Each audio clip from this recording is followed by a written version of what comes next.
حضرت شیخ غلام احمد صاحب وائز، یہ ہندو سے مسلمان ہوئے تھے اور لڑکپن میں ہی ہو گئے تھے. انہوں نے واقعہ سنایا تھا اپنا سارا، وہ تو لمبی بات ہے کہ انہوں نے مسجد کے پاس سے گزرے تو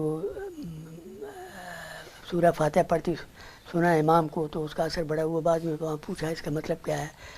ان کے والد تھے ڈاکٹر لدھیانے کے ضلع میں، تو وہ پھر ہو گئے اس متاثر ہو گئے سورہ فاتحہ سے اور بعض اور چیزوں سے احمدی ہو گئے.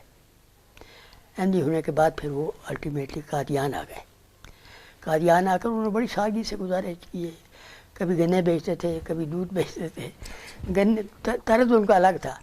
گنے بیچنے، نواب صاحب کے لیے 1 روپیہ فی گنا، حج صاحب کے خاندان کے لیے 4 آنے، غربا کے لیے مفت.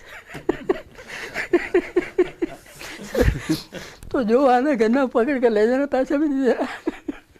تو اس طرح کرتے تھے. لیکن ان کے تعلقات بزرگوں کے ساتھ اور مثلا نواب صاحب کے ساتھ ہی ان کے تعلقات ایسے تھے کہ ان کی بیٹی کی شادی پر نواب صاحب نے اس زمانے میں 500 روپے بڑا کافی چیز ہوتی تھی، وہ بھیج دیا مجھے.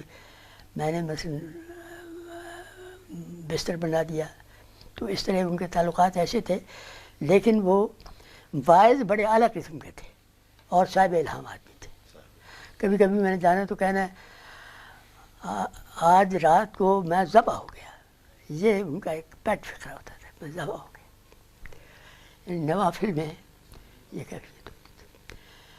صاحب الہام تھے. ایک دفعہ میں یہ سائیکل پر آتا تھا تو فراغت تو بڑی ہوتی تھی نا. مسیح موسم کے اشعار پڑھنا میرا معمول تھا سائیکل پر، زبانی یاد تھے خاصے.